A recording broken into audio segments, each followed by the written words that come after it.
புலம்பிக்கிட்டு இருக்காங்க. விஜய் முதல்வர் நாட்காலியில் அமர்ந்ததை பொறுக்க முடியவில்லை. தயிக்கிறார்கள். காலை முதல் மாலை வரை புலம்பி தீர்க்கிறார்கள். சரி விடியா, சின்ன பிள்ளை மாதிரி அழுதுகிட்டு. அதுவும் விஜய் அவர்கள் சட்டப்பேரவையில் அப்பாவை காணான்னு ஒரு வார்த்தை சொன்ன உடனே வெந்த புண்ணில் மிளகாய் பொடியை தேய்த்தது போல துடிக்கிறார்கள். அண்ணே, நீங்களாச்சும் எதனாலும் சொல்லி மனசை தேர்த்தி விடுங்கண்ணே. மத்தியானத்துல இருந்து அதையே நினைச்சு நினைச்சு அழுதுகிட்டே அழுகணும். தைரியமா இருனே, கணை தொடச்சுக்க. இந்த அந்த பழத்தை உரிச்சு தின்னு. சார், கல்யாண வீட்டுக்கு போயிட்டு அப்பாவை சட்டசபையில தேடாதீங்க, என் மக்கள் மனசுல தேடுங்கன்றாரு. அப்பா அங்க தேடாதீங்க, மக்கள் மனசுல பதிந்து வைக்கலாம். ஒரு ரூபா கொடுங்க. ஆற்றாமையின் வெளிப்பாடு அது. குத்திருக்கு. அப்பாவை காணான்னு விஜய் சொன்னது சுருக்குன்னு குத்திருக்கு அவருக்கு. விடுங்கண்ணே. இல்லப்பா, அடிமேல் அடி விழுந்துகிட்டே இருக்குப்பா. எத்தனை அடியை தான் சமாளிப்பேன்?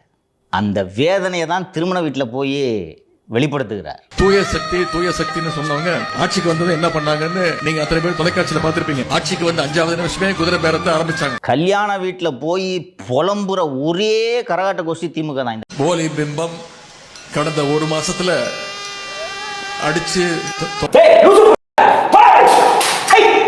ஏதோ பெரிய மனுஷன் கல்யாணம் நடத்தி வையின்ட்டு பொண்ணு மாப்பிள்ளை 2 பேரும் கூப்பிட்டா, விஜய் அவர்களே என்ன சட்டசபையில் தேடாதீங்க, நான் மகளிர் உரிமை தொகை கொடுக்கும் இடங்களிலெல்லாம் நான் இருக்கிறேன்.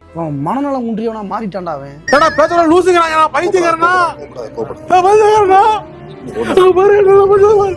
நான் தான் முதலமைச்சராக இருக்கிறேன். நான் தான் முதலமைச்சர். இன்னொரு வாட்டி சொல்லு. எங்க ஒருக்கா சொல்லு. இந்த ஸ்டாலின் தான் முதலமைச்சர். மறுக்கா சொல்லு. இந்த ஸ்டாலின் தான் முதலமைச்சர். மறுக்கா சொல்லு. மர்க்கா சொல்லு. இந்த ஸ்டாலின் தான் முதலமைச்சர். சொல்லுவியா? உன்னை எல்லாம் நிக்க வச்சு அடி கூடாது. குனி வச்சு அடி. குனிடா. இனிமே சொல்லுவியா? சரி, கட்டியா பண்ணுங்க மாலதி. சந்தோஷமா இருக்கு மாலதி. இப்பதான்டா சந்தோஷமா இருக்கேன். சந்தோஷமா இருக்கியா நீ? கடவுளே, ஆனா இந்த மாதிரிலாம் சந்தோஷமா நான் இருந்ததே இல்லை தெரியுமா? என் மனசுல உள்ள பாரமே குறைஞ்சிருச்சு. எனக்கு உண்மையிலே ஸ்டாலின் அவர்கள் எந்த விதமான மனவேதனையில் இருப்பார் என்பதை என்னால் புரிந்து கொள்ள முடிகிறது. என்னென்னமோ பேசினானே, அது என்ன? சீண்டி பார்க்காதீங்க. திமுகவையோ திமுக காரணையோ சீண்டி பார்த்தா தாங்க மாட்டீங்க அப்படின்ட்டு போனேன் பீக்காட்டுக்குள்ள. இங்க புஜினி மிஸ்து போனது எந்திரிக்க மாட்டானே. இது அவருக்கு வேணும்னு நினைக்கிறேன். போராட்டம் பண்ணி இருக்கப்ப போய் கூலி படம் பார்த்தார்ல, அவருக்குலாம் தேவைதான் சார். கரெக்டாக சொன்ன தம்பி, கரெக்டாக சொன்ன. செய்யலாமா அதை? அந்த தூய்மை பணியாளர்களை அச்சு வண்டியில் தூக்கி போடுறான் போலீஸு. கூலி படம் பார்த்துட்டு ரிவ்யூ போடுறீங்க நீங்கள். சினிமா கேட்போம், மட்டமா கேட்போம், கேவலம் கேட்போம். இல்லங்க, நானும் இல்ல சார், விளையாட்டுக்கு தான் நானும் சொல்றேன். விளையாட்டு கேட்டாலும் இதான ரூல் தானே சார். கேட்போம். ஒண்ணுல சும்மா விளையாட்டு. இன்னைக்கு நீங்க விஜய் ஆட்சியை சினிமா ஆட்சின்றீங்க. எவ்வளோ கொடூர மனசு இருந்துச்சுன்னா நீங்க போவீங்க கூலி படத்துக்கு? 12 நாளா கக்கூஸ் போக முடியாம பிளாட்ஃபாரத்தில் உட்காந்துட்டு இருக்காங்க அவ்வளோ பெண்கள். அன்னைக்கு நைட் ஆப்ரேஷனு, போலீஸை விட்டு அவங்களெல்லாம் தூக்க சொல்லிட்டு கூலி படம் போறாருன்னா எவ்வளோ ஒரு ஆணவம் இருக்கணும். அதுக்கு தான் நீ வீட்டில் உட்காந்துருக்க. அழக்கூடாது. உனக்கு என்ன பிடிக்கும்? கோன் ஐஸ் பிடிக்குமா, குச் ஐஸ் பிடிக்குமா? சரி, வீட்டுக்கு போய் அம்மா கிட்டலாம் சொல்லக்கூடாது, யாரும் கூப்பிட்டு வரக்கூடாது, புரியுதா? Good bye. இல்ல போ. நான் இதே இடத்துல உட்கார்ந்து இந்த அதிகாரிகளால தான் இந்த ஆட்சி நாசமா போகுதுன்னு எத்தனை வாட்டி சொல்லியிருக்கேன். போச்சா? எல்லாம் டெக்னாலஜி. என்னங்க உளவுத்துறை? கொளத்தூர்ல தோப்பாருன்றதை கண்டுபிடிக்க முடியாத உளவுத்துறை என்னையா உளவுத்துறை? முதுகுல குத்திட்டு இல்ல முதுகுல குத்திட்டு இல்ல. அறுக்க மாட்டாதவன் இடுப்புல 58 அருவாள்னு சொல்ற பழமொழி மாதிரி பெண்ணு, ஐபேக்கு, ஷோ டைமு, உளவுத்துறை, இது போக கட்சி. கொளத்தூர்ல அதுவும் உங்க கட்சியில இருந்தவங்கிட்ட தோத்துருக்கீங்களே நீங்க.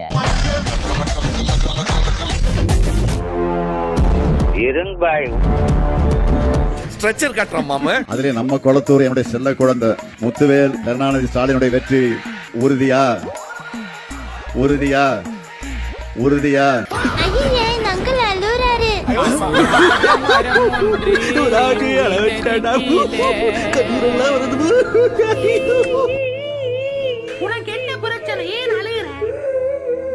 அதுலேயும் மற்றற்ற மகிழ்ச்சி என்ன அப்படின்னாக்க, இந்த தத்தி ஸ்டாலின், அயோக்கிய பய ஸ்டாலின், இந்த இன்னும் ஒரு படி மேலே போய் சொல்கிறேன், அயோக்கிய ராஸ்கல் ஸ்டாலின் தோற்று போனதில் எனக்கு வந்து மற்றற்ற மகிழ்ச்சி. உள்ளமெல்லாம் இன்ப வெள்ளம் பொங்கவே ஓடி வருகிறான்.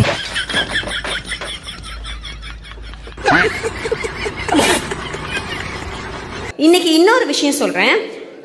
நம்மளுடைய எனக்கு முதலமைச்சர் தான் இன்னைக்கும் வந்து மு.க. ஸ்டாலின் ஐயா அவர்கள் எனக்கு முதலமைச்சர் தான். இவன் சரியான பைத்தியம் இல்ல, சரியாகாத பைத்தியம்டா. குதிரை பேரம் யார் பண்றா?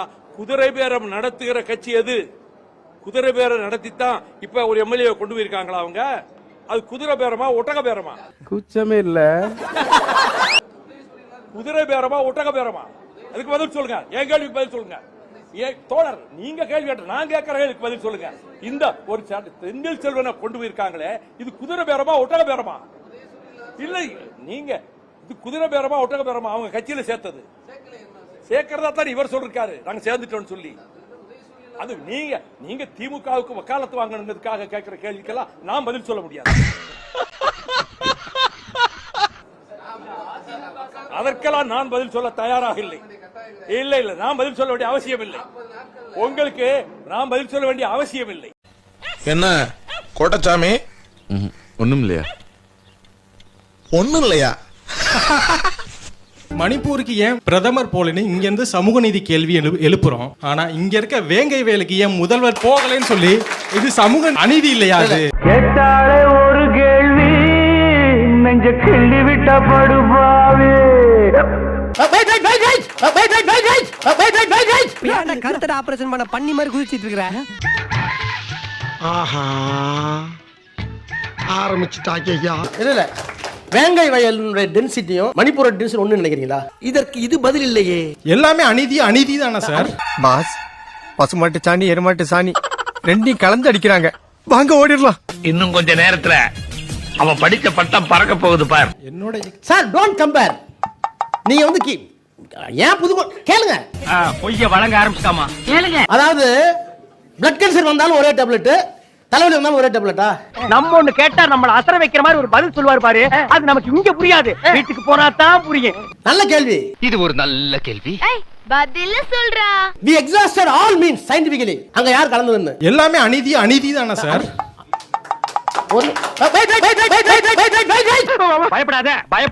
பயப்படாத.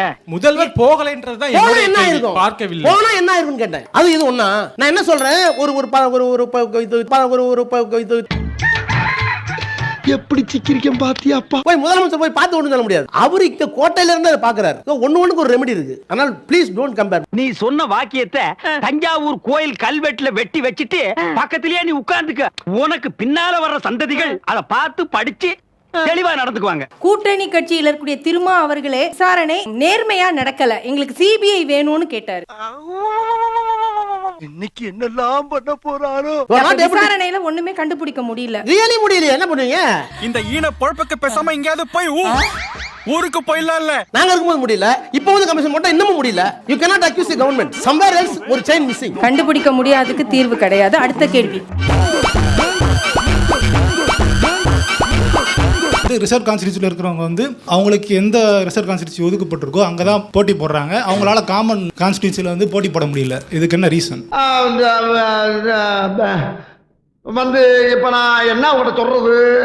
வாய்ப்பு எங்கெல்லாம் இருக்கு கொடுப்போம். இப்ப என்ன கூட பொதுத்துறை வைக்க சொன்னார் கலைஞர். நான் வேற சில காரணங்களா நீலகிரிக்கு போனேன். எல்லாம் நம்புற மாதிரி அங்க இருக்குது. ஆரம்பத்தில் நானும் தான் நம்பல. நம்பினாதான் சோறு போடுன்னு தாத்தா சொன்னாரு. அதுலேருந்து நம்பிட்டேன். கடந்த 2009 வந்து நாடாளுமன்ற தேர்தலில் வந்து நாங்கள் வந்து போட்டியிடும் போது பொது தொகுதி கேட்டோம். பொது தொகுதி வந்து திமுக கொடுக்கல. அப்போ அவங்க சொன்னது என்ன, நீங்களாம் பொது தொகுதிக்கு ஆசைப்படாதீங்க அப்படின்னு சொன்னது. நீங்க எப்படி பொது வீதியில் நடக்காதீங்களோ பொது குளத்தில் நடக்காதீங்களோ அது போல சொல்லாடலாம் அந்த வார்த்தை. நீங்க வந்து பொது தொகுதி கேட்காதீங்க அப்படிங்கிறது யார் சொன்னார்கள் என்று சொன்னாலும் சரியானதாக. அது கலைஞர் சொன்னாரு. இப்படி என்ன கிளம்ப வேண்டியதானே? அதான் துப்பிட்டியில் போக வேண்டியதானே? ஏன்னா எங்கள் சொன்னால எங்கள் தாத்தா நீலகிரிக்கு ஓடினாருன்னு அங்கே தேயிலை தோட்ட தொழிலாளர் இருக்காங்கல்ல, அவங்களுக்கு ஏதாவது உதவி பண்ணலாமா? நம்ம முன்னோர்லாம் அங்கே தானே கஷ்டப்பட்டாங்க தான் அங்கே போனேன். உண்மையா சார் இது? உண்மையா சார் இது? ஆமா, இப்படிலாம் கேட்டால் அது பொய்யாயிடாது.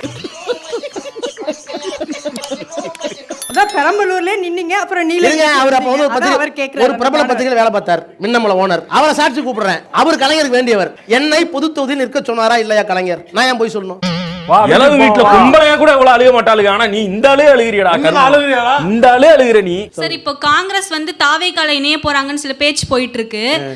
ஒருவேளை காங்கிரஸ் வந்து தாவேக்கால இணைஞ்சா திமுகவோட பலம் குறைஞ்சிருமா சார்? அப்படி பச்சையா சொல்ல முடியாது, ஒரு யூகமா சொல்லலாம். அப்படிலாம் ஒரு ஒன்று எதிர்பார்த்துட்டு இருக்க முடியாது. அப்புறம் ஏன்டா கண்ணு கலங்குது? சரி சரி.